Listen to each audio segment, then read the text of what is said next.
ਸੌਦਾ ਸਾਧ ਉਹਦੀ ਪੋਸ਼ਾਕ ਅਤੇ ਗੁਰੂ ਸਾਹਿਬ ਦੀ ਜਿਹੜੀ ਬੇਅਦਬੀ ਹੋਈ ਉਸ ਮਸਲੇ 'ਚ ਸ਼੍ਰੋਮਣੀ ਅਕਾਲੀ ਦਲ ਸਫਾਈਆਂ ਦੇਣ ਦਾ ਦਿੰਦਾ ਹੁਣ ਸਪਸ਼ਟੀਕਰਨ ਵੀ ਦੇਣ ਲੱਗ ਪਿਆ ਤੇ ਹੁਣ ਉਲਟਾ ਕਹਿ ਰਿਹਾ ਹੈ ਕਿ ਉਹਨਾਂ ਲੋਕਾਂ ਦੇ ਖਿਲਾਫ ਕੇਸ ਦਰਜ ਕਰੋ ਜਿਨ੍ਹਾਂ ਨੇ ਬਾਬੇ ਨਾਨਕ ਦੇ ਨਾਲ ਵੀ ਤੁਲਨਾ ਕਰ ਦਿੱਤੀ ਹੈ।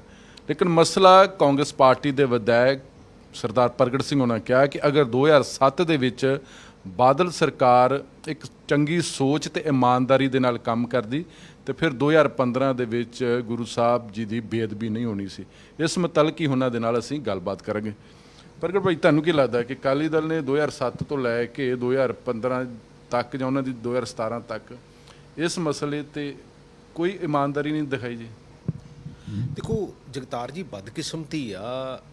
ਮੈਂ ਅਕਾਲੀ ਦਲ ਇਕੱਲੇ ਦੀ ਨਹੀਂ ਗੱਲ ਕਰਦਾ, ਮੈਂ ਤਾਂ ਪਾਰਟੀ ਲੈਵਲ ਤੋਂ ਹਮੇਸ਼ਾ ਉੱਤੇ ਉੱਠ ਕੇ ਗੱਲ ਕਰਦਾ ਹੁੰਨਾ ਵੀ ਜੇ ਕੋਈ ਵੀ ਜਿਹੜਾ ਕ੍ਰਾਈਮ ਹੁੰਦਾ ਜਾਂ ਕ੍ਰਿਮੀਨਲ ਹੁੰਦਾ, ਜਦੋਂ ਉਹ ਛੋਟੇ ਕ੍ਰਾਈਮ ਤੋਂ ਸ਼ੁਰੂ ਕਰਦਾ ਤੇ ਹੌਲੀ ਹੌਲੀ ਜੇ ਉੱਥੇ ਉਹਨੂੰ ਨੱਥ ਨਹੀਂ ਪੈਂਦੀ ਤਾਂ ਉਹ ਅਲਟੀਮੇਟਲੀ ਹੌਲੀ ਹੌਲੀ ਉਹਦਾ ਹੌਸਲਾ ਜਿਹੜਾ ਵੱਧਦਾ ਜਾਂਦਾ। ਇਸ ਇਸ਼ੂ ਦੇ ਵਿੱਚ ਵੀ ਸੇਮ ਹੋਇਆ, ਕਿਉਂਕਿ ਜਦੋਂ ਉਹਨੇ ਜਿਹੜੀ ਪੋਸ਼ਾਕ ਪਾਈ 2007 ਦੇ ਵਿੱਚ ਪਰਚਾ ਦਰਜ ਹੋਇਆ। 2009 ਦੇ ਵਿੱਚ ਇਲੈਕਸ਼ਨ ਦੇ ਵਿੱਚ ਉਹਦੇ ਕੋਲੋਂ ਕੰਮ ਲਿਆ ਗਿਆ। 2012 ਦੀ ਇਲੈਕਸ਼ਨ ਤੋਂ ਕੁਝ ਦਿਨ ਪਹਿਲਾਂ ਉਹ ਪਰਚੇ ਦੀ ਕੈਂਸਲੇਸ਼ਨ ਕੀਤੀ ਗਈ ਤੇ 2014 ਦੇ ਵਿੱਚ ਉਸ ਬੇਸ ਤੇ ਕਿ ਹਾਂ ਵੀ ਇਹਦੇ 'ਚ ਪ੍ਰੋਪਰ ਐਵੀਡੈਂਸ ਨਹੀਂ ਹੈਗੀ ਤੇ ਸੈਸ਼ਨ ਕੋਰਟ ਨੇ ਉਹ ਸਟਕ ਡਾਊਨ ਕਰ ਦਿੱਤਾ। ਤੇ ਉਹਦਾ ਨੈਟ ਰਿਜ਼ਲਟ ਕੀ ਨਿਕਲਿਆ? ਜਦੋਂ 2014 ਦੇ ਵਿੱਚ ਐਕਸੈਪਟੈਂਸ ਹੋ ਗਈ ਤਾਂ ਫਿਰ ਇਹਨਾਂ ਨੂੰ ਐਂ ਲੱਗਣ ਲੱਗ ਪਿਆ ਵੀ ਕਾਨੂੰਨ ਸਾਨੂੰ ਕੁਝ ਨਹੀਂ ਕਹਿ ਸਕਦਾ ਤੇ 2015 ਦੇ ਵਿੱਚ ਜਿਹੜਾ ਉਹ ਬੇਅਦਬੀਆਂ ਜਿਹੜੀਆਂ ਹੋ ਗਈਆਂ।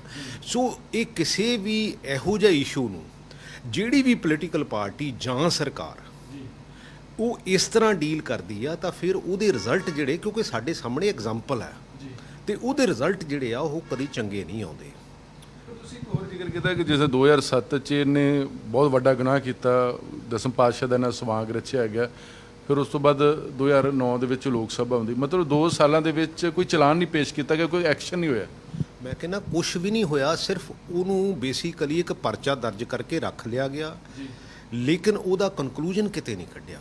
ਕਿਉਂਕਿ ਜੇ ਉਹਦਾ ਕਨਕਲੂਜਨ ਨਿਕਲ ਜਾਂਦਾ, ਕਿਉਂਕਿ ਜੋ ਵੀ ਉਹਦੇ ਵਿੱਚ ਬੇਸਿਕਲੀ ਉਸ ਸੈਕਸ਼ਨ ਦੇ ਵਿੱਚ ਸਜ਼ਾ ਸੀਗੀ, ਜੇ ਉਦੋਂ ਹੋ ਜਾਂਦੀ ਤਾਂ ਫਿਰ ਇਹਨਾਂ ਦੇ ਹੌਸਲੇ ਇੰਨੇ ਵਧਣੇ ਨਹੀਂ ਸੀ। ਉਹ ਹੌਲੀ ਹੌਲੀ ਹੋਇਆ ਕਿ ਜਦੋਂ ਕਿ ਵੀ ਸਿਚੁਏਸ਼ਨ ਆਈ ਇਹਨਾਂ ਨੇ ਯੂਜ਼ ਕੀਤਾ।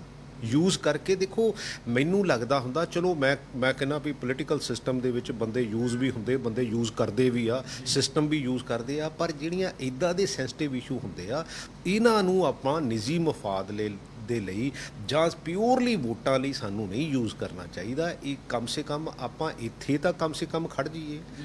ਸੋ ਅਸੀਂ ਉਸ ਬੇਸ ਤੇ ਉਸ ਫਿਲਾਸਫੀ ਤੇ ਕੰਮ ਕਰਨ ਵਾਲੇ, ਔਰ ਅਕਾਲੀ ਦਲ ਤਾਂ ਬੇਸਿਕਲੀ ਪਿਓਰਲੀ ਪਾਰਟੀ ਬੇਸਿਕਲੀ ਜਿਹੜੀ ਸ਼੍ਰੋਮਣੀ ਅਕਾਲੀ ਦਲ ਆ ਉਹ ਧਰਮ ਦੇ ਨਾਂ ਤੇ ਹੀ ਸਿਆਸਤ ਕਰਦੀ ਹੈਗੀ ਆ। But at the same time ਜੇ ਉਹਦੇ ਵਿੱਚ ਵੀ ਤੁਸੀਂ ਇੱਦਾਂ ਦੇ ਗੁਨਾਹ ਕਰਨ ਲੱਗ ਪਓਗੇ ਤਾਂ ਫਿਰ end of the day result ਕੀ ਨਿਕਲਦਾ?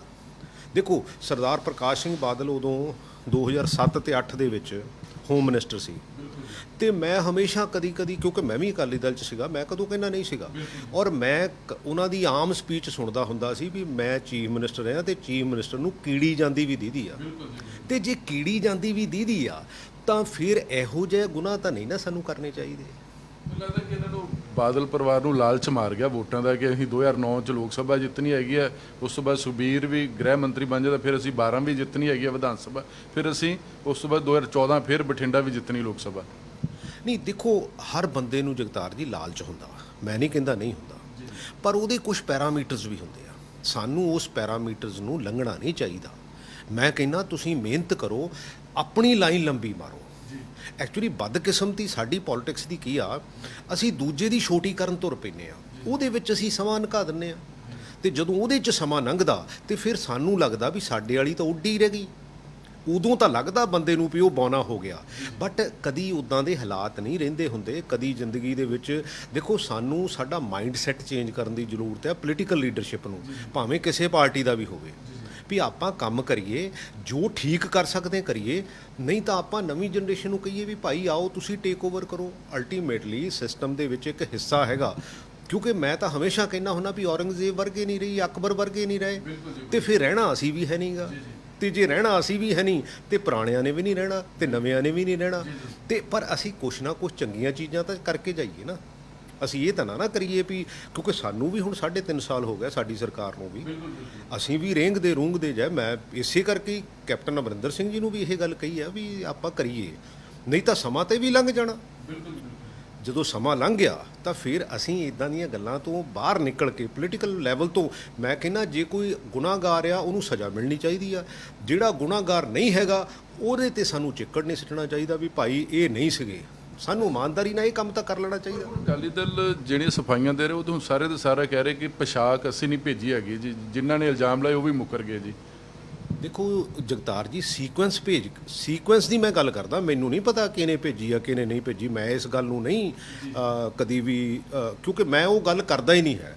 ਮੈਂ ਗੱਲ ਵੀ ਬਹੁਤ ਘੱਟ ਕਰਦਾ, ਪਰ ਮੈਂ ਉਹ ਗੱਲ ਕਰਦਾ ਜਦੋਂ ਇਹ ਸੀਕੁਐਂਸ ਨੂੰ ਜੋੜ ਕੇ ਦੇਖਦੇ ਹਾਂ। ਕਿਉਂਕਿ ਜੇ ਉਦੋਂ ਦੇ ਐਸਐਸਪੀ ਬਠਿੰਡਾ ਨੇ ਪਰਚਾ ਰਜਿਸਟਰਡ ਕੀਤਾ ਤੇ ਉਹਨਾਂ ਨੇ ਇਹ ਗੱਲ ਕੀਤੀ ਹੈਗੀ ਆ ਵੀ ਹਾਂ ਵੀ ਸਫੀਸ਼ੀਐਂਟ ਐਵੀਡੈਂਸ ਹੈਗੀ ਆ ਸਾਡੇ ਕੋਲ, ਠੀਕ ਹੈ ਨਾ, ਤੇ ਉਹਨੂੰ ਇਨਵੈਸਟੀਗੇਟ ਕਰ ਲੈਣਾ ਚਾਹੀਦਾ ਸੀ। ਇਨਵੈਸਟੀਗੇਟ ਕਰਕੇ ਜਿਹੜਾ ਵੀ ਕਲਪ੍ਰਿਟ ਸੀਗਾ ਉਹਨੂੰ ਸਾਹਮਣੇ ਤਾਂ ਲਿਆਉਣਾ ਚਾਹੀਦਾ ਸੀ, ਲੋਕਾਂ 'ਚ ਨੰਗਾ ਤਾਂ ਕਰਨਾ ਚਾਹੀਦਾ ਸੀ ਵੀ ਇਹ ਕਿੱਥੋਂ ਹੋਇਆ, ਕਿਉਂ ਹੋਇਆ। ਮੈਂ ਨਹੀਂ ਕਹਿੰਦਾ ਅਕਾਲੀ ਦਲ ਨੇ ਭੇਜੀ ਜਾਂ ਸਰਦਾਰ ਸੁਖਬੀਰ ਸਿੰਘ ਬਾਦਲ ਨੇ, ਮੈਂ ਨਹੀਂ ਕਹਿੰਦਾ ਇਸ ਗੱਲ ਨੂੰ, ਬਟ ਕਿਉਂਕਿ ਅਸੀਂ ਇਨਵੈਸਟੀਗੇਸ਼ਨ ਹੀ ਨਹੀਂ ਕੀਤੀ। ਇਨਵੈਸਟੀਗੇਸ਼ਨ ਉਲਟਾ ਅਸੀਂ ਕੈਂਸਲੇਸ਼ਨ ਵੱਲ ਨੂੰ ਤੁਰ ਪਏ, ਉਹਦੀ ਐਕਸੈਪਟੈਂਸ ਵੱਲ ਨੂੰ ਤੁਰ ਪਏ, ਤਾਂ ਫਿਰ ਉਹ ਇੰਡੀਕੇਟ ਕਰਦਾ ਵੀ ਕਿਤੇ ਨਾ ਕਿਤੇ ਦਾਲ ਦੇ ਵਿੱਚ ਕਾਲਾ ਹੀ ਨਹੀਂ ਸੀਗਾ, ਦਾਲ ਕਾਫੀ ਕਾਲੀ ਸੀਗੀ।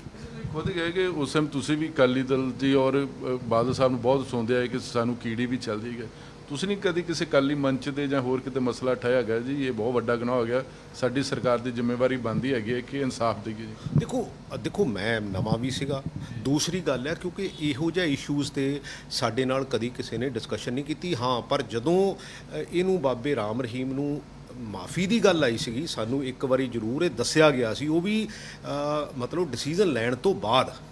ਤੇ ਮੈਂ ਉਦੋਂ ਇਹ ਗੱਲ ਕਹੀ ਸੀ ਵੀ ਇਹ ਦੋ ਧਾਰੀ ਤਲਵਾਰ ਲੱਗਦੀ ਆ, ਕਿਉਂਕਿ ਅਲਟੀਮੇਟਲੀ ਆਪਾਂ ਕੇਸ ਬਣਾ ਤੇ ਉਹ ਸੌਦਾ ਸਾਧ ਨੂੰ ਆਪਾਂ ਜਿਹੜੀ ਆ ਮਾਫੀਨਾਮਾ ਦੇ ਰਹੇ ਹਾਂ, ਕਿਉਂਕਿ ਉਹਨੂੰ ਨਾ ਤਾਂ ਉਹ ਅਕਾਲ ਤਖਤ ਸਾਹਿਬ ਤੇ ਸੱਦਿਆ ਜਾ ਸਕਦਾ, ਨਾ ਉਹ ਕਿਉਂਕਿ ਸਾਡੇ ਉਹ ਧਰਮ ਦੇ ਵਿੱਚ ਹੀ ਨਹੀਂ ਬਿਲੋਂਗ ਕਰਦਾ, ਠੀਕ ਹੈ ਨਾ। ਤਾਂ ਫਿਰ ਅਸੀਂ ਇਹ ਕਾਹਦੇ ਲਈ ਕਰਨ ਰਹੇ ਹਾਂ? ਲੇਕਿਨ ਉਦੋਂ ਵੀ ਬੇਸਿਕਲੀ ਮੈਨੂੰ ਤਾਂ ਨਾ ਪੱਖੀ ਹੰਗਾਰਾ ਜਿਹੜਾ ਉਹ ਮਿਲਿਆ ਸੀਗਾ। ਲੇਕਿਨ ਜੋ ਮੈਂ ਪਲੇਟਫਾਰਮ ਤੇ ਪਾਰਟੀ ਪਲੇਟਫਾਰਮ ਤੇ ਕਹਿਣਾ ਚਾਹੁੰਦਾ ਸੀ, ਕਨਵੇ ਕਰਨਾ ਚਾਹੁੰਦਾ ਸੀ, ਜਿੰਨੀ ਮੇਰੀ ਸਮਝ ਸੀਗੀ, ਪਰ ਜਦੋਂ ਹੁਣ ਆਪਾਂ ਉਹਨੂੰ ਸੀਕੁਐਂਸ ਨੂੰ ਜੋੜ ਕੇ ਦੇਖਦੇ ਹਾਂ ਤੇ ਉਹ ਤਾਂ ਬਹੁਤ ਵੱਡਾ ਜਿਹੜਾ ਨੁਕਸਾਨ ਜਿਹੜਾ ਸਰਕਾਰ ਦਾ ਵੀ ਹੋਇਆ, ਅਕਾਲੀ ਦਲ ਦਾ ਵੀ ਹੋਇਆ ਤੇ ਪੰਥ ਦਾ ਵੀ ਹੋਇਆ। ਤਾਂ ਲੱਗਦਾ ਕਿ ਬੜੀ ਡੂੰਘੀ ਰਣਨੀਤੀ ਘੜੀ ਗਈ ਹੈਗੀ ਕਿ ਪਹਿਲਾਂ ਬਾਦਲ ਸਾਹਿਬ ਗ੍ਰਹਿ ਮੰਤਰੀ, ਚਲਾਨ ਨਹੀਂ ਪੇਸ਼ ਹੋਇਆ, ਹਾਲਾਂਕਿ ਐਸਐਸਪੀ ਨੇ ਕੇਸ ਰਜਿਸਟਰ ਕੀਤਾ, ਫਿਰ ਆਈਜੀ ਹਾਈ ਕੋਰਟ ਜਾ ਕੇ ਕਹਿੰਦਾ ਕਿ ਬਹੁਤ ਜ਼ਿਆਦਾ ਸਬੂਤ ਹੈ ਨੇ, ਪਰ ਜਿਹੜੀ ਬਠਿੰਡਾ ਅਦਾਲਤ ਆ ਉਸ ਕਿਸ ਦਲੀਲ ਤੇ ਜਾ ਕੇ ਉਹ ਕੇਸ ਖਾਰਜ ਵੀ ਕਰ ਦਿੰਦੀ ਹੈਗੀ। ਸਰਕਾਰ ਦੀ ਤਾਂ ਪੂਰੀ ਮਿਲੀ ਭੁਗਤ ਸੀ, ਜਾਂ ਸਰਕਾਰ ਦੀ ਇੱਕ ਡੂੰਘੀ ਸਾਜ਼ਿਸ਼ ਸੀ ਕਿ ਜਿਹੜਾ ਸੌਦੇ ਸਾਧ ਦੇ ਨਾਲ ਸਿਆਸੀ ਰਿਸ਼ਤਾ ਸਾਡਾ ਬਣਿਆ ਰਹੇ। ਦੇਖੋ ਬਦਕਿਸਮਤੀ ਆ। ਦੇਖੋ ਮੈਂ ਤਾਂ ਕਈ ਵਾਰੀ ਹੁੰਦਾ ਕੀ ਆ, ਬੰਦੇ ਨੂੰ ਜਦੋਂ ਬੰਦਾ ਪਾਵਰ ਦੇ ਵਿੱਚ ਹੁੰਦਾ ਨਾ, ਬੰਦੇ ਨੂੰ ਬਹੁਤ ਵੱਡੇ ਕਈ ਵਾਰੀ ਭੁਲੇਖੇ ਪੈ ਜਾਂਦੇ ਆ, ਤੇ ਉਹ ਜਿਹੜੇ ਭੁਲੇਖੇ ਹੀ ਆ ਉਹਦਾ ਕਿਤੇ ਨਾ ਕਿਤੇ ਪੱਤਣ ਦਾ ਕਾਰਨ ਵੀ ਬਣਦੇ ਆ। ਦੇਖੋ ਨਾ, ਹੁਣ 5 ਵਾਰੀ ਦਾ ਸਰਦਾਰ ਪ੍ਰਕਾਸ਼ ਸਿੰਘ ਬਾਦਲ ਚੀਫ ਮਿਨਿਸਟਰ ਹੋਵੇ ਤਾਂ ਅੱਜ ਹਾਲਾਤ ਕਿਹੋ ਜਿਹੇ ਬਣੇ ਹੋਣ, ਠੀਕ ਹੈ ਨਾ। ਕਿਉਂਕਿ ਸਾਨੂੰ ਇਹਨਾਂ ਚੀਜ਼ਾਂ ਤੋਂ ਉੱਤੇ ਉੱਠਣ ਦੀ ਜ਼ਰੂਰਤ ਹੈਗੀ ਆ। ਪੰਜਾਬ ਦਾ ਦੇਖੋ ਨੌਜਵਾਨ ਬਾਹਰ ਨੂੰ ਭੱਜਿਆ ਜਾ ਰਿਹਾ, ਪੰਜਾਬ ਦਾ ਪਾਣੀ ਡਿਪਲੀਟ ਹੋ ਰਿਹਾ। ਅੱਛਾ, ਐਮਐਸਪੀ ਜਿਹੜੀ ਆ ਉਹ ਬੇਸਿਕਲੀ ਓਪਨ ਕਰਨ ਨੂੰ ਤੁਰੇ ਫਿਰਦੇ ਆ, ਠੀਕ ਹੈ ਨਾ। ਸਾਡੀ ਜ਼ਮੀਨ ਬੰਜਰ ਹੋ ਰਹੀ ਆ ਕਿਉਂਕਿ ਜਦੋਂ ਪਾਣੀ ਜਿੰਨਾ ਡੀਪ ਜਾਈ ਜਾ ਰਿਹਾ। ਸੋ ਐਜੂਕੇਸ਼ਨ ਸਿਸਟਮ ਸਾਨੂੰ ਅਪਗ੍ਰੇਡ ਕਰਨ ਦੀ ਜ਼ਰੂਰਤ ਹੈ, ਹੈਲਥ ਸਿਸਟਮ ਸਾਨੂੰ ਅਪਗ੍ਰੇਡ ਕਰਨ ਦੀ ਜ਼ਰੂਰਤ ਆ। ਸਾਡੇ ਤੇ ਇੰਨਾ ਕਰਜ਼ਾ ਚੜ੍ਹ ਗਿਆ। ਸੋ ਸਾਰੀਆਂ ਚੀਜ਼ਾਂ ਨੂੰ ਜੇ ਤੁਸੀਂ ਇੱਕ ਨਜ਼ਰੀਏ ਨਾਲ ਦੇਖੋ ਵੀ ਅਸੀਂ ਪੰਜਾਬ ਨੂੰ ਕਿੱਧਰ ਨੂੰ ਲੈ ਕੇ ਜਾਵਾਂਗੇ, ਕਿਉਂਕਿ ਸਾਡੇ ਤੇ ਕਰਜ਼ਾ ਵੀ ਵਧੀ ਜਾਂਦਾ। ਜਿਸ ਘਰ ਦੇ ਉੱਤੇ ਕਰਜ਼ਾ ਵੱਧ ਗਿਆ, ਸੋਰਸਸ ਘਟ ਗਏ, ਨਲਾਇਕੀ ਆ ਗਈ, ਠੀਕ ਹੈ ਨਾ, ਪੋਲੀਟੀਕਲੀ ਅਸੀਂ ਕਮਜ਼ੋਰ ਹੋ ਗਏ, ਰਾਜਨੀਤੀ ਜਿਹੜਾ ਧਾਰਮਿਕ ਤੌਰ ਤੇ ਅਸੀਂ ਆਪਣੇ ਆਪ 'ਚ ਖਲਾਅ ਪੈਦਾ ਕਰ ਲਿਆ, ਤੇ ਫਿਰ ਅਸੀਂ ਇਹ ਆਉਣ ਵਾਲੀ ਜਨਰੇਸ਼ਨ ਨੂੰ ਦੇ ਕੇ ਕੀ ਜਾਵਾਂਗੇ? ਜਾਣਾ ਤਾਂ ਹੈਗਾ, ਅਸੀਂ ਆਉਣ ਵਾਲੀ ਜਨਰੇਸ਼ਨ ਨੂੰ ਦੇ ਕੇ ਕੀ ਜਾਵਾਂਗੇ? ਤੇ ਹਿਸਟਰੀ ਦੇ ਵਿੱਚ ਤੁਹਾਨੂੰ ਕੀ ਡਿਪਿਕਟ ਕੀਤਾ ਜਾਊਗਾ ਕਿ ਇਹਨਾਂ ਬੰਦਿਆਂ ਨੇ ਕੀ ਕੀਤਾ? 2007 ਦੀ ਆਪਾਂ ਅਗਰ ਪੋਸ਼ਾਕ ਤੋਂ ਜਿਹੜਾ ਸਵਾਂਗ ਰਚਿਆ ਉਹਨੂੰ 2007 ਤੋਂ ਲੈ ਕੇ ਕਰੀਏ 13 ਸਾਲ ਉਹ ਹੋ ਗਏ ਜੀ, ਠੀਕ ਹੈ। ਫਿਰ ਅਗਰ ਸਿਰਫ ਅਸੀਂ ਬੇਅਦਬੀ ਗੁਰੂ ਸਾਹਿਬ ਦੀ ਕਰੀਏ 5 ਸਾਲ ਉਹਨੂੰ ਹੋ ਗਏ। ਤੁਸੀਂ ਜਿਸ ਆਪ ਕਹੇ ਕਿ 3.5 ਸਾਲ ਸਾਡੀ ਸਰਕਾਰ ਨੂੰ ਹੀ ਹੋ ਗਏ। ਔਰ ਤੁਸੀਂ ਕਈ ਵਾਰ ਬੋਲਿਆ ਹੈਗਾ ਕਿ ਜੇ ਉਹਨਾਂ ਨੂੰ ਨਹੀਂ ਮਾਫ ਕੀਤਾ ਤਾਂ ਫਿਰ ਲੋਕਾਂ ਨੇ ਸਾਨੂੰ ਵੀ ਜਵਾਬ ਮੰਗਣਾ ਹੈਗਾ ਕਿ ਅੱਜ ਵੋਟਾਂ ਕਿਸ ਸਮੂਹ ਦੇ ਨਾਲ ਮੰਗਣਾ ਹੈ। ਤੁਹਾਨੂੰ ਲੱਗਦਾ ਹੈ ਕਿ ਸਰਕਾਰਾਂ ਟਾਈਮ ਹੀ ਪਾਸ ਕਰਦੀਆਂ ਹੈਗੀਆਂ, ਕੋਈ ਗੱਲ ਅਗਲੀ ਵਾਰ ਵੇਖਾਂਗੇ? ਦੇਖੋ, ਸਾਨੂੰ ਜਗਤਾਰ ਜੀ ਜਿਹੜਾ ਸਿਸਟਮ ਹੈ ਉਹਨਾਂ ਨੂੰ ਦਰੁਸਤ ਕਰਨ ਦੀ ਜ਼ਰੂਰਤ ਆ। ਡੈਮੋਕ੍ਰੇਸੀ ਦੇ ਵਿੱਚ ਡਿਸਕਸ਼ਨ ਦਾ ਹੋਣਾ ਬਹੁਤ ਜ਼ਰੂਰੀ ਆ, ਇੰਟੈਲੈਕਚੁਅਲ ਲੈਵਲ ਤੇ ਡਿਸਕਸ਼ਨ ਦਾ ਹੋਣਾ ਬਹੁਤ ਜ਼ਰੂਰੀ ਆ, ਜਿਹੜਾ ਕਿ ਵਿੱਚੋਂ ਹੌਲੀ ਹੌਲੀ ਸਿਸਟਮ ਦੇ ਉਹ ਮਿਸ ਹੋ ਰਿਹਾ ਹੈਗਾ। ਮੈਨੂੰ ਕਦੀ ਨਹੀਂ ਇਹ ਲੱਗਿਆ ਹੈਗਾ ਵੀ ਜੇ ਕੋਈ ਪੰਜਾਬ ਦੀ ਬਿਹਤਰੀ ਲਈ ਗੱਲ ਕਰ ਸਕਦਾ ਤੇ ਆਪਾਂ ਨੂੰ ਉਹਦੀ ਗੱਲ ਸੁਣ ਲੈਣੀ ਚਾਹੀਦੀ ਆ। ਅੱਛਾ, ਇੱਕ ਪਲੇਟਫਾਰਮ ਤੇ ਇਕੱਠੇ ਹੋ ਜਾਓ, ਭਾਈ ਆਹ ਸਾਡੀ ਸਮੱਸਿਆ ਹੈਗੀ ਆ ਤੇ ਕੋਈ ਕਿਹਦੇ ਕੋਲ ਬੈਸਟ ਸੋਲੂਸ਼ਨ ਹੈਗਾ ਲੈ ਲਓ। ਅੱਛਾ, ਸਾਨੂੰ ਇੰਨੀ ਈਗੋ ਕ੍ਰੀਏਟ ਹੀ ਨਹੀਂ ਕਰਨੀ ਚਾਹੀਦੀ। ਅਸੀਂ ਕਈ ਵਾਰੀ ਕੀ ਹੁੰਦਾ, ਮੰਨ ਲਓ ਸਪੋਜ਼ ਮੇਰਾ ਕਿਸੇ ਚੀਜ਼ ਦਾ ਲਿਮਟਿਡ ਤਜਰਬਾ ਹੋ ਸਕਦਾ, ਤੁਹਾਡਾ ਕਿਸੇ ਚੀਜ਼ ਦਾ ਲਿਮਟਿਡ ਤਜਰਬਾ ਹੋ ਸਕਦਾ, ਕਿਸੇ ਬਿਊਰੋਕਰੈਟ ਦਾ ਹੋ ਸਕਦਾ, ਕਿਸੇ ਪੋਲੀਟੀਸ਼ੀਅਨ ਦਾ, ਮਿਨਿਸਟਰ ਦਾ ਹੋ ਸਕਦਾ। Why not? ਅਸੀਂ ਓਪਨ ਕਿਉਂ ਨਹੀਂ ਹੁੰਦੇ? ਅਸੀਂ ਕਿਉਂ ਲੁਕੋ ਕੇ ਰੱਖਦੇ ਹਾਂ? ਅਸੀਂ ਕਿਉਂ ਫਾਈਲਾਂ ਨੂੰ ਇੰਨਾ ਕੰਸੀਲ ਕਰਕੇ ਰੱਖਦੇ ਹਾਂ ਵੀ ਤਾਂ ਕਿ ਕਿਸੇ ਨੂੰ ਸਮਝ ਹੀ ਨਾ ਆਵੇ? ਔਰ ਉਹਦਾ ਨੁਕਸਾਨ ਕੀ ਹੁੰਦਾ? ਡਿਸਕਸ਼ਨ ਤੋਂ ਬਿਨਾ, ਨੌਲੇਜ ਤੋਂ ਬਿਨਾ, ਤੇ ਫਿਰ ਉਹਦੇ ਤੇ ਜਿਹੜੇ ਡਿਸੀਜਨ ਹੁੰਦੇ ਆ, ਪਤਾ ਉਦੋਂ ਲੱਗਦਾ ਵੀ ਡਿਸੀਜਨ ਬਹੁਤ ਵੱਡਾ ਸੀਗਾ ਲੇਕਿਨ ਉਹਦੀ ਰਿਪਰਕਸ਼ਨਸ ਇੰਨੀ ਨੁਕਸਾਨਦਾਇਕ ਹੋ ਗਈ ਸਿਸਟਮ ਲਈ, ਤੇ ਜਿਹੜਾ ਆਉਣ ਵਾਲੇ ਸਮੇਂ 'ਚ ਉਹਦੀ ਭਰਪਾਈ ਨਹੀਂ ਹੋਣੀ। ਸਾਨੂੰ ਇਹਨਾਂ ਚੀਜ਼ਾਂ ਲਈ ਓਪਨ ਹੋਣਾ ਚਾਹੀਦਾ, ਡਿਸਕਸ਼ਨਸ ਕਰਨੀਆਂ ਚਾਹੀਦੀਆਂ, ਚੰਗੇ ਸਿਆਣੇ ਬੰਦਿਆਂ ਨੂੰ ਨਾਲ ਲੈਣਾ ਚਾਹੀਦਾ। Either they are system in the system ਔਰ ਨਾਟ। ਅਸੀਂ ਐਡਵਾਈਜ਼ਰੀਜ਼ ਬਣਾ ਲਈਏ ਦੁਨੀਆ ਦੇ ਉੱਤੇ, ਜਿੱਥੇ ਜਿੱਥੇ ਵੀ ਡੈਮੋਕ੍ਰੇਸੀ ਹੈਗੀ ਆ, ਕਿਤੇ ਸ਼ੈਡੋ ਮਿਨਿਸਟਰੀ ਬਣੀ ਆ, ਕਿਤੇ ਐਡਵਾਈਜ਼ਰੀਜ਼ ਬਣੀਆਂ ਹੈਗੀਆਂ, ਔਰ ਉਹ ਲੌਂਗ ਟਰਮ ਤੇ ਸ਼ਾਰਟ ਟਰਮ ਤੇ ਕੰਮ ਕਰਦੇ ਆ। ਸਾਡੇ ਤਾਂ ਸਿਵਾਏ ਬਿਆਨਬਾਜ਼ੀ ਤੋਂ, ਸਾਡੇ ਤਾਂ ਸਿਵਾਏ ਇਹਨਾਂ ਚੀਜ਼ਾਂ ਤੋਂ ਵੀ ਹਾਂ ਵੀ ਅਸੀਂ ਧੱਕ ਦਿਆਂਗੇ, ਅਸੀਂ ਇਹ ਕਰ ਦਿਆਂਗੇ, ਅਸੀਂ ਉਹ ਕਰ ਦਿਆਂਗੇ, ਉਹਦਾ ਰਿਜ਼ਲਟ ਕੋਈ ਨਿਕਲਣਾ ਨਹੀਂ ਹੈ। ਸਾਨੂੰ ਤਾਂ ਜਗਤਾਰ ਜੀ 18-20 ਘੰਟੇ ਕੰਮ ਕਰਨਾ ਪਊਗਾ ਜੇ ਪੰਜਾਬ ਨੂੰ ਸਿੱਧੀਆਂ ਲੀਹਾਂ ਤੇ ਲੈ ਕੇ ਆਉਣਾ। ਹੁਣ 2022 ਬਹੁਤ ਨੇੜੇ ਰਹਿ ਗਈ, 1.5 ਸਾਲ ਦਾ ਸਮਾਂ ਰਹਿ ਗਿਆ, 6 ਮਹੀਨੇ ਵੈਸੇ ਮਾਈਨਸ ਕਰ ਦਿੰਦੇ ਕਿਉਂਕਿ ਬੜਾ ਇਲੈਕਸ਼ਨ ਮੋਡ 'ਚ ਆ ਜਾਂਦਾ ਹੈ। ਤੁਹਾਨੂੰ ਲੱਗਦਾ ਕਿ ਵਿਧਾਨ ਸਭਾ ਦੇ ਵਿੱਚ ਹਰ ਇੱਕ ਕਾਂਗਰਸੀ ਐਮਐਲਏ ਝੋਲੀਆਂ ਅੱਡੀਆਂ ਸੀ ਕਿ ਸਾਨੂੰ ਮੌਕਾ ਦਿੱਤਾ ਹੈਗਾ, ਜਨਤਾ ਨੇ ਸਾਨੂੰ ਇਨਸਾਫ ਦੇ ਦੇਣਾ ਚਾਹੀਦਾ। ਇਹ 1.5 ਸਾਲ ਦੇ ਵਿੱਚ ਪ੍ਰਗਟ ਸਿੰਘ ਨੂੰ ਲੱਗਦਾ ਹੈਗਾ ਕਿ ਸਾਡੀ ਸਰਕਾਰ ਘੱਟੋ ਘੱਟ ਬੇਅਦਬੀ ਦੇ ਮਸਲੇ ਤੇ ਪੰਜਾਬ ਦੀ ਜਨਤਾ ਨੂੰ ਇਨਸਾਫ ਦੇ ਪਾਏਗੀ? ਕੰਮ ਬਹੁਤ ਆ, ਔਰ ਇਹ ਵੀ ਨਹੀਂ ਹੈ ਵੀ ਹੋ ਨਹੀਂ ਸਕਦੇ। ਮੈਂ ਉਸ ਗੱਲ ਲਈ ਕਦੀ ਵੀ ਬਹੁਤ ਪ੍ਰੈਸ਼ਰਾਈਜ਼ ਨਹੀਂ ਕਰਦਾ ਜਿਹੜਾ ਕੰਮ ਲੀਗਲੀ ਜਾਂ ਟੈਕਨੀਕਲੀ ਹੋਣ ਵਾਲਾ ਨਹੀਂ ਹੈ। ਕੰਮ ਹੋਣ ਵਾਲੇ ਆ, ਹੋ ਸਕਦੇ ਆ, ਪਰ ਸਾਨੂੰ ਨੀਅਤ ਸਾਫ਼ ਕਰਨੀ ਚਾਹੀਦੀ ਵੀ ਅਸੀਂ ਕਰਨੇ ਹੈਗੇ ਆ। ਸਾਲ ਸਵਾ ਸਾਲ ਦਾ ਸਮਾਂ ਬਹੁਤ ਹੁੰਦਾ ਹੈ, ਅਜੇ ਵੀ ਮੈਂ ਸਮਝਦਾ ਡੁੱਲੇ ਬੇਰਾਂ ਦਾ ਨਹੀਂ ਵਿਗੜਿਆ, ਪ੍ਰੋਵਾਈਡਡ ਅਸੀਂ ਆਪਣੀ ਨੀਤ ਸਾਫ਼ ਕਰਕੇ, ਅਸੀਂ ਕਲੈਰਿਟੀ ਲਿਆ ਕੇ ਉਹਦੇ ਵਿੱਚ ਅਸੀਂ ਕੰਮ ਕਰੀਏ। ਇਹ ਮੇਰਾ ਆਖਰੀ ਸਵਾਲ ਹੈ ਕਿਉਂਕਿ ਤੁਸੀਂ ਜਿਹੜਾ ਇੱਕ ਸਟੇਟਮੈਂਟ ਵੀ ਦਿੱਤੀ ਉਹਦੇ 'ਚ ਬੜਾ ਸਾਫ਼ ਸ਼ਬਦਾਂ ਦੇ ਵਿੱਚ ਲਿਖਿਆ ਗਿਆ ਕਿ ਇਸ ਮਸਲੇ 'ਤੇ ਪ੍ਰਕਾਸ਼ ਸਿੰਘ ਬਾਦਲ ਔਰ ਸੁਖਬੀਰ ਸਿੰਘ ਬਾਦਲ ਨੂੰ ਸਪਸ਼ਟ ਕਰ ਦੇਣਾ ਚਾਹੀਦਾ ਕਿ ਉਹ ਸੱਚ ਕੀ ਹੈ। ਤੁਹਾਨੂੰ ਲੱਗਦਾ ਕਿ ਬਾਦਲ ਸਾਹਿਬ ਸੱਚ ਦੱਸਣਗੇ ਕਿ ਵਜ੍ਹਾ ਕੀ ਸੀ ਕਿ ਜਿਹੜਾ ਪਹਿਲਾਂ ਚਲਾਨ ਨਹੀਂ ਪੇਸ਼ ਕੀਤਾ, ਫਿਰ ਹਾਈ ਕੋਰਟ ਪੋਸ਼ਾਕ ਦੇ ਮਸਲੇ 'ਚ ਡਿਸਟ੍ਰਿਕਟ ਕੋਰਟ ਰੱਦ ਕਰ ਦਿੰਦੀ, ਕੇਸ ਖਾਰਜ ਕਰ ਦਿੰਦੀ ਹੈ, ਫਿਰ 2007 ਤੋਂ ਲੈ ਕੇ 15 ਤੱਕ ਜੋ ਸਿੱਖ ਧਰਮ ਦਾ ਇਹ ਬਾਬੇ ਨੇ ਨਾਸ਼ ਕਰਨ ਦੀ ਕੋਸ਼ਿਸ਼ ਕੀਤੀ ਆ, ਉਹਦੀ ਵਜ੍ਹਾ ਵੀ ਕਿਤੇ ਨਾ ਕਿਤੇ ਉਸ ਸਮੇਂ ਦੀ ਜਿਹੜੀ ਅਕਾਲੀ ਭਾਰਤੀ ਜਨਤਾ ਪਾਰਟੀ ਸਾਂਝੀ ਸਰਕਾਰ ਸੀ ਇੱਕ ਵਜ੍ਹਾ ਰਹੀ ਹੈ ਜੀ। ਨਹੀਂ ਦੇਖੋ, ਮੈਨੂੰ ਨਹੀਂ ਲੱਗਦਾ। ਦੇਖੋ, ਮੈਂ ਕਹਿੰਦਾ ਇਨਸਾਨ ਗਲਤੀ ਕਰਦਾ। ਮੈਂ ਸਪੋਰਟਸਮੈਨ, ਮੈਂ ਜਦੋਂ ਵੀ ਮੈਂ ਜ਼ਿੰਦਗੀ 'ਚ ਬਹੁਤ ਗਲਤੀਆਂ ਕੀਤੀਆਂ, ਮੈਂ ਹਜੇ ਵੀ ਕਰਦਾ। ਆਉਣ ਵਾਲੇ ਸਮੇਂ 'ਚ ਵੀ ਜੇ ਕੰਮ ਕਰਾਂਗੇ ਗਲਤੀਆਂ ਹੋਣਗੀਆਂ, ਪਰ ਨੀਅਤ ਸਾਫ਼ ਹੋਣੀ ਚਾਹੀਦੀ ਆ। ਹੱਥ ਖੜਾ ਕਰਕੇ ਕਹਿ ਦੇਣਾ ਚਾਹੀਦਾ ਵੀ ਮੇਰੇ ਕੋਲ ਗਲਤੀ ਹੋ ਗਈ ਆ। ਉਹਦੇ 'ਚ ਹਰਜ ਕੀ ਆ? ਅਸੀਂ ਉਦੋਂ ਗਾਂਹ ਤੁਰਦੇ ਹਾਂ। ਤੁਸੀਂ ਨਾ ਦੁਨੀਆ ਦੀ ਡੈਮੋਕ੍ਰੇਸੀ ਦੇਖ ਲਓ, ਉਹਦੇ ਵਿੱਚ ਜਿੱਥੇ ਕਿਤੇ ਕੋਈ ਮਿਨਿਸਟਰ ਜਾਂ ਈਵਨ ਜਸਟਿਨ ਟਰੂਡੋ ਨੇ ਹੁਣ ਕਿਹਾ ਵੀ ਹਾਂ ਵੀ ਇਹ ਮੇਰੇ ਕੋਲ ਗਲਤੀ ਹੋਈ ਹੈਗੀ। ਮੈਂ ਕਈ ਵਾਰੀ ਕਈ ਮਿਨਿਸਟਰਸ ਉਹਨਾਂ ਦੇ ਜਦੋਂ ਕਿਤੇ ਕੋਈ ਗੱਲ ਹੋ ਜਾਂਦੀ ਉਹ ਕਹਿੰਦੇ ਹਾਂ ਇਹ ਮੇਰੀ ਗਲਤੀ ਆ ਤੇ ਮੰਨ ਲੈਂਦੇ ਆ, ਹੱਥ ਖੜਾ ਕਰਕੇ ਮੰਨ ਲੈਂਦੇ ਆ। ਸਾਡੀ ਕੋਈ ਮੰਨਣ ਨੂੰ ਤਿਆਰ ਹੀ ਨਹੀਂ ਹੈਗਾ।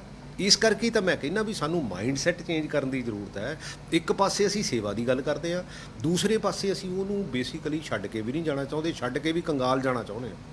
ਦੇਖੋ ਨਾ, ਪੰਜਾਬ ਇੱਕ ਸਰਪਲਸ ਸਟੇਟ ਸੀ ਹਰ ਐਂਗਲ ਨਾਲ, ਤੇ ਅੱਜ ਅੱਗੇ ਅਸੀਂ ਹਰਿਆਣੇ ਨੂੰ ਛੋਟਾ ਭਰਾ ਕਹਿੰਦੇ ਸੀ, ਹੁਣ ਕਹਿੰਦੇ ਆ ਵੀ ਅਸੀਂ ਉਹਦੇ ਨੇੜੇ ਜਿਹਾ ਪਹੁੰਚਣ ਲੱਗੇ ਆ। ਮਤਲਬ ਇਹ ਕੀ ਗੱਲ ਹੋਈ? ਇਹਦਾ ਮਤਲਬ ਸਾਡੇ ਕਿਰਦਾਰ 'ਚ ਕਮੀ ਆਈ ਆ। ਕਿਉਂਕਿ ਦੇਖੋ ਜਗਤਾਰ ਜੀ, ਜਿੰਨਾ ਚਿਰ ਕਿਰਦਾਰ ਬਿਲਡਅਪ ਨਹੀਂ ਹੋਊਗਾ, ਕਿਉਂਕਿ ਬੰਦਾ ਤਾਂ ਉਹੀ ਆ, 1861 ਦਾ ਪੁਲਿਸ ਰੂਲ ਤਾਂ ਉਹੀ ਆ।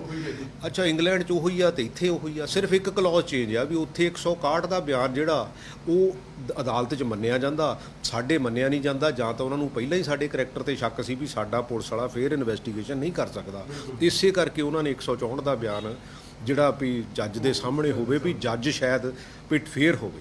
ਸੋ ਇਸ ਕਰਕੇ ਸਾਨੂੰ ਇਹਨਾਂ ਚੀਜ਼ਾਂ ਨੂੰ ਬੜੇ ਗੌਰ ਨਾਲ, ਬੜੀ ਲੌਂਗ ਟਰਮ ਤੇ, ਬੜੀ ਸ਼ਾਰਟ ਟਰਮ ਤੇ ਵੀ, ਲੌਂਗ ਟਰਮ ਤੇ ਵੀ, ਕਿਉਂਕਿ ਇੱਕ ਇਮੀਡੀਏਟ ਪ੍ਰੋਬਲਮਸ ਹੁੰਦੀਆਂ, ਇੱਕ ਅਸੀਂ ਇਸ ਸੂਬੇ ਨੂੰ ਲੈ ਕੇ ਕਿੱਧਰ ਨੂੰ ਜਾਣਾ। ਕਿ ਹੱਥ ਖੜਾ ਕਰਕੇ ਕਹਿ ਦਿੰਦੇ ਜੀ ਸਾਡੇ ਕੋਲ ਗਲਤੀ ਹੋਈ ਆ, ਔਰ ਕਹਿੰਦੇ ਕਿ ਇਨਸਾਨ ਗਲਤੀਆਂ ਦਾ ਪੁਤਲਾ, ਪਰ ਉਹ ਅਕਾਲੀ ਦਲ ਨੇ ਤੇ ਦਰਬਾਰ ਸਾਹਿਬ ਜਾ ਕੇ ਦੋਨਾਂ ਹੱਥਾਂ ਦੇ ਨਾਲ ਅਰਦਾਸਾਂ ਵੀ ਕੀਤੀਆਂ ਤੇ ਜੋੜੇ ਵੀ ਸਾਫ਼ ਕੀਤੇ ਸੀ ਜੀ।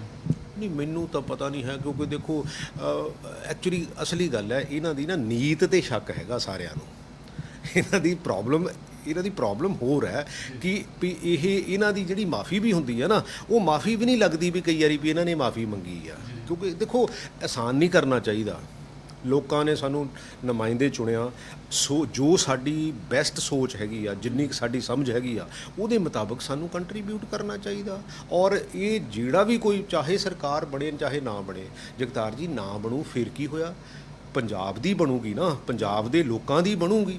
ਡੈਮੋਕ੍ਰੇਸੀ ਦੇ ਵਿੱਚ ਓਪੋਜੀਸ਼ਨ ਦਾ ਵੀ ਉਦੋਂ ਵੱਡਾ ਰੋਲ ਹੁੰਦਾ।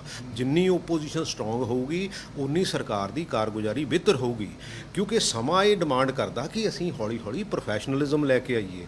ਹੁਣ ਲੋਕੀ ਉਹ ਘਿਸਿਆਂ ਪਿਟਿਆਂ ਪੋਲੀਟੀਸ਼ੀਅਨਸ ਤੋਂ ਤੰਗ ਆ ਚੁੱਕੇ ਆ। ਉਹ ਕਹਿੰਦੇ ਯਾਰ ਬਹੁਤ ਹੋ ਗਿਆ, ਤੁਸੀਂ ਬਹੁਤ, ਕਿਉਂਕਿ ਅਲਟੀਮੇਟਲੀ ਅਸੀਂ ਉਹਨਾਂ ਨੂੰ ਅਲਟਰਨੇਟ ਦਈਏ, ਉਹਨਾਂ ਨੂੰ ਚੰਗੀ ਚੀਜ਼ ਦਈਏ, ਉਹਨਾਂ ਨੂੰ ਕਹੀਏ ਵੀ ਆਹ ਗੱਲ ਠੀਕ ਹੈਗੀ, ਆਹ ਗੱਲ ਗਲਤ ਹੈਗੀ ਆ, ਮੈਂ ਨਹੀਂ ਆ ਕਰਨੀ।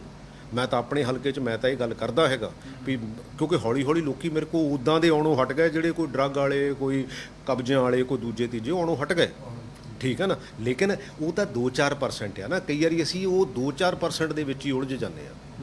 ਅਲਟੀਮੇਟਲੀ ਤਾਂ ਅਸੀਂ 95-98% ਜਿਹੜੇ ਚੰਗੇ ਲੋਕ ਆ, ਅਸੀਂ ਉਹਨਾਂ ਦੀ ਨੁਮਾਇੰਦਗੀ ਕਰਨੀ, ਅਸੀਂ 2% ਦੀ ਨਹੀਂ ਕਰਨੀ। ਕਿਉਂਕਿ ਜਿਹੜੇ ਉਹ ਕੁਬਜੇ ਬਾਜ਼ ਆ ਨਾ, ਜਿਹੜੇ ਕਹਿੰਦੇ ਆ ਵੀ ਅਸੀਂ ਜੀ ਤੁਸੀਂ ਇੰਨਾ ਕੁ ਰੱਖ ਲਓ, ਇੰਨਾ ਕੁ ਰੱਖ ਲਓ, ਉੱਦਾਂ ਦੀ ਪੋਲੀਟਿਕਸ ਤੋਂ ਸਾਨੂੰ ਬਾਹਰ ਆਉਣ ਦੀ ਜ਼ਰੂਰਤ ਹੈਗੀ ਆ। ਅਕਰੋਸ ਦਾ ਪਾਰਟੀ ਲਾਈਨ ਪੋਲੀਟੀਸ਼ੀਅਨ ਦੀ ਅੱਜ ਇੱਜ਼ਤ ਨਹੀਂ ਹੈਗੀ। ਮੈਂ ਨਹੀਂ ਕਹਿੰਦਾ ਕਿ ਹਾਂ ਵੀ ਲੋਕਾਂ ਨੂੰ ਜੇ ਕੰਮ ਨਾ ਹੋਵੇ, ਇਹ ਐਵੇਂ ਲੋਕੀ ਕਹੀ ਜਾਂਦੇ ਸਾਹਮਣੇ ਜਾ ਕੇ ਵੀ ਜੀ ਤੁਸੀਂ ਬੜੇ ਚੰਗੇ, ਜੀ ਤੁਸੀਂ ਬੜੇ ਚੰਗੇ। ਜੇ ਲੋਕਾਂ ਨੂੰ ਕੰਮ ਨਾ ਹੋਵੇ ਤਾਂ ਫਿਰ ਸਾਡੀ ਕੋਈ ਇੱਜ਼ਤ ਨਹੀਂ ਹੈਗੀ, ਠੀਕ ਹੈ ਨਾ। ਇਸ ਗੱਲ ਨੂੰ ਸਾਨੂੰ ਮੰਨਣਾ ਚਾਹੀਦਾ। ਜਿੰਨਾ ਚਿਰ ਕਰੋ ਠੀਕ ਕਰੋ, ਨਹੀਂ ਤਾਂ thank you very much, next generation ਨੂੰ ਚਾਂਸ ਦਿਓ। ਬਹੁਤ ਮਿਹਰਬਾਨੀ, thank you.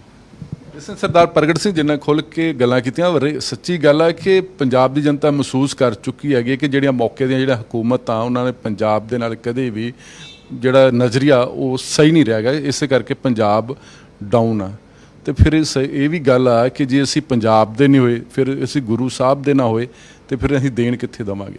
Camera Mandeep Singh ਦੇ ਨਾਲ ਜਗਤਾਰ ਸਿੰਘ, ਨਿਊਜ਼ ਚੰਡੀਗੜ੍ਹ।